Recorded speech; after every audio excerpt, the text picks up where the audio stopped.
Let's go to Joe in Canada. What up, Joe? How's it going? Partying. What are you doing? I'm actually just sitting looking at the ocean. I'm in like a very amazing view place right now. So yeah, thanks for kicking us while we're down. Appreciate that, Joe. Real cool. Sorry. I hope you have a 40 below winter in Canada. I'm really hoping I don't. But so what's up? First of all, thanks for having me on your show. I appreciate it. Absolutely. Thanks for calling in. And secondly, I need your help on how I deal with like conflict. And I'll give you a little background, but that's kind of the basis of it. Okay. So when I grew up, my mom just recently has been diagnosed kind of with borderline personality disorder. Okay. So kind of diagnosed or all the way diagnosed? All the way diagnosed. Okay. But right. It's just very recent, so It's still like in process. But so as a kid, I kind of got a lot of that, the like brunt of all of that. And so I became a people pleaser and just like terrified of conflict. Since I've kind of learned how to deal with it with her, but that also took almost completely detaching myself emotionally from her. Right. But then... hang on one second. For those listening, being the child of somebody with borderline personality disorder is a frog's hair way of torture, because emotions are blowtorches, both the good ones and the bad ones, right? Yeah. And it is something that a child cannot understand, why mom is so out of her mind angry over this. And then suddenly she's laughing hysterically about a joke that's not that funny. And suddenly now we're hugging and dancing, and now we're back to screaming. Like, it is trying to find equilibrium as a child it's everything's in chaos. Am I onto it right, Joe? Yes. Yes. Okay. So yes, often the only way a child can survive that is to completely unplug, which is why you've got kids who are in substance abuse or in really intense romantic relationships very, very early, because they've got to detach from the original power source here, because the power source is too unstable. Yeah. Okay. So. Yeah. You're like, wow, that sounds like my childhood. Yes. I feel like she hid it from me until I was like a teen. So it wasn't like necessarily my childhood, but yeah, definitely my from 12 on. Okay. So, yeah. But yeah, so then fast forward to 2017, 2018.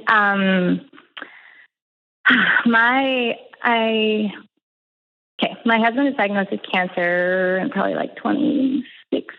Oh, man. And it was never going to be like I never thought it was a life-threatening one. But anyway, turns out 2 years later, they were very wrong. Oh, no. We, at this time, were living with my in-laws, which is not a great place to be when you're going through hard times, if that relationship's already not, perfect. Mm-hmm.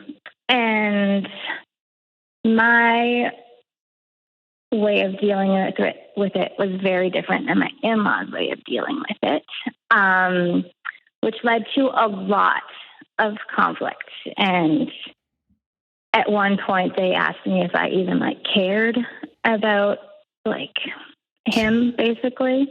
And this is while I have 2 little girls, and so I was trying to live a somewhat normal life for them. I knew nothing was going to be normal, but anyway, this was because I was going out for brunch with my family, as opposed to watching hours of video on the treatment they wanted to do, which I was there to support my husband. I was like, whatever he wants to do. Joe. I don't have the energy. Joe. Sorry. Don't ever feel like you have to defend that. Ever.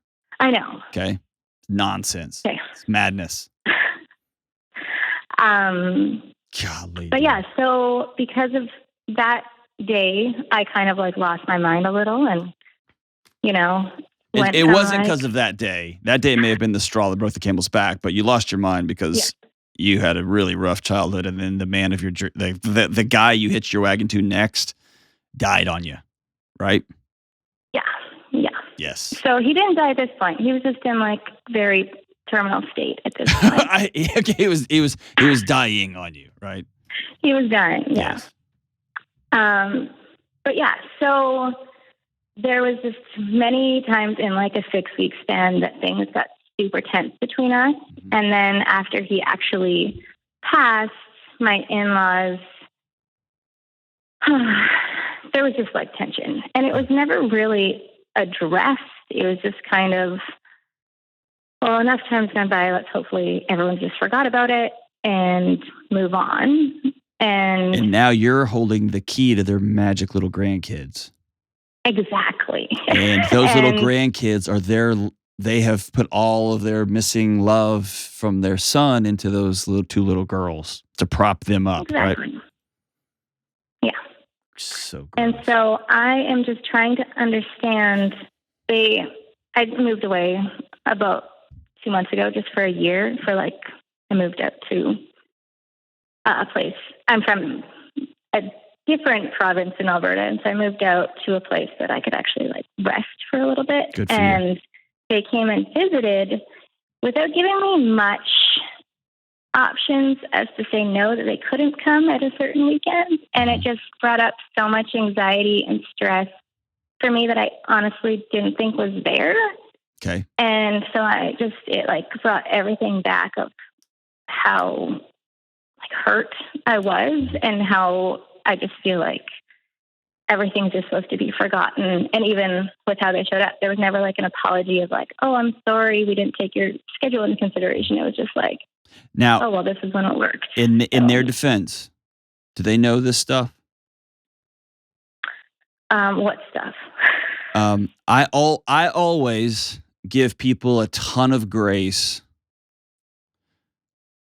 as they're dealing with the death of a loved one, because everybody does that differently. And the old saying goes, nobody makes good decisions when they're scared or when they're drunk. And there's few things more terrifying. So I absolutely think the way they treated you, from what you've just told me, was abhorrent and awful. And as bad as it was, I want to flip the other side of the coin and look at two people who are losing their son. They're losing everything they've got. And the father of these two little girls that they love. And they start, their choice of how to cope was to lash out. Okay. Now, I'm not saying you have to be in a relationship with them. In fact, it sounds like that's not a good idea. But I want to know if you have given them notice as to how you feel. Because if you don't, and by the way, you giving notice to how you feel would have got your 14-year-old self's head knocked off. Yeah. So your body knows, do not tell people how you feel. You shut up and you be quiet about it and let them go about their day, because that's the safest way forward, except you can't keep going forward like that anymore. Not with your two little girls. Yeah. Fair? Yeah. Totally fair. So they have a right to know, I think. Sorry. Go ahead. I feel like I have said things like, I've actually even said like, well, we don't really need a relationship between us, like, but I will never keep my kids away from you. Like, you'll always be their grandparents. And they're like, but we love you. We want you to be in our lives. Mm-hmm. And so I think that's the part that's hard, is because I do know that they, in their own way, love me. And so I don't want to like, crush them, but also I don't know how to have a relationship with them because of how things have gone in the past and just how they are as individuals. They don't necessarily take other people being strong-willed very well. And I really want to honor them and their relationship with their grandchildren and who they are. No, you don't. No, you don't. You want to avoid conflict. You want to avoid a fight. I do. You don't want to honor them. But you want them to be able to see their grandkids and have no issues. And they have they've created issues. Yeah. And you've got issues. The deal is, can we have our issues together? Yeah. So at some point, like an offhanded, well, like like, we don't have to have a relationship, but I'll never keep the girls from you. Like, out of left field a little bit. That's kind of like, I don't know. It's not grenade throwing. It's like throwing a rock at a tank. Like, did somebody just throw a rock at us? That's kind of like that. And then you went back and told your friends, I'm leaving. I went after that tank. Like, I mean, kind of, right? So here's the thing. You want to not hurt anybody's feelings. You want to not get in a fight. You also are tired of being controlled by other people. You're tired of not being able to move on and live your life. And you're tired of having your feelings not count. And you can't have it all. You got to choose. And for your sake, and for the sake of those two little girls that are watching their mom for how to deal with the worst possible thing that could happen, for watching their two little girls watching their mom, teach them about your needs deserve to be heard. You have a right to say them out loud. And here's how you do that with dignity and respect, and boundaries are critical. All three of you deserve to not live under the perceived tyranny of a mom and a grandma and a granddad that's just going to show up at your house on some random Wednesday and stay for a week. Or that if you haven't had the conversation yet about how you treated me while my husband was dying, and y'all haven't worked through that, then, man, like, you deserve more than that. And here's how I would do it. I don't like conflict either. I don't love it. I don't run from it, and I'll have it. I don't love it. I think the first step always is to write things down.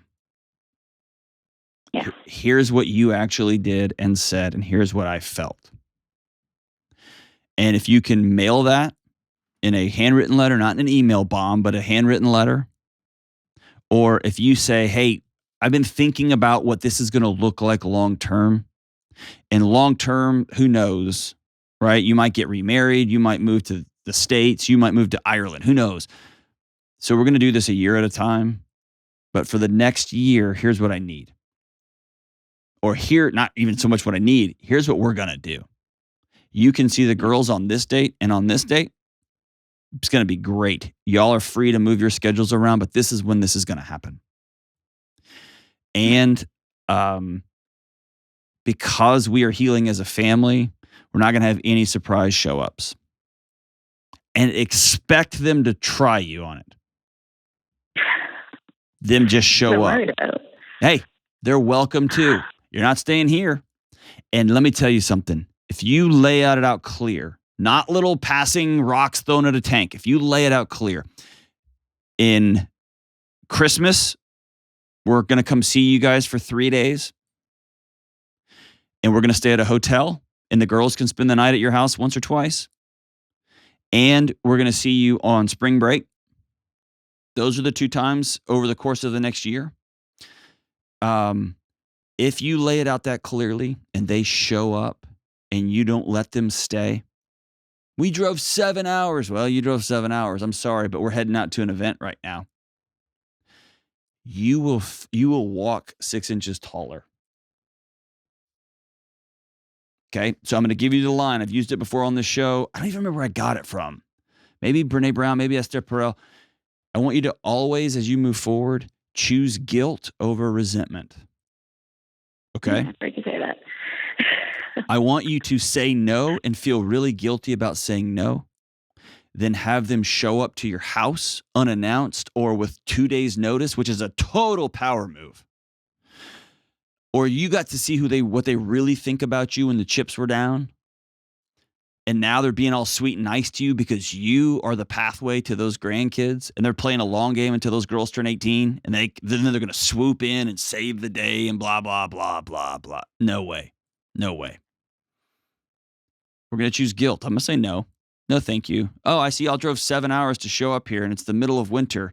It's negative 1,000,000 degrees here in Canada. Sorry, but tonight's not a good night. I told you, remember when I told you very specifically when we were going to have people here? Now's not that time. And you're going to feel guilty as bloody hell. You'll feel so guilty. But if you let them come stay and they come again the next time and they come again the next time, And then when they're 16, they're going to send you a car for the girls, even though you've got a very clear financial plan for them. And I think there's just going to be a power move after power. You're going to resent yourself. You're going to start to resent those little girls, and you're especially going to resent them. Don't do that. Don't choose resentment. Choose relationship and choose guilt. Choose boundaries. Okay?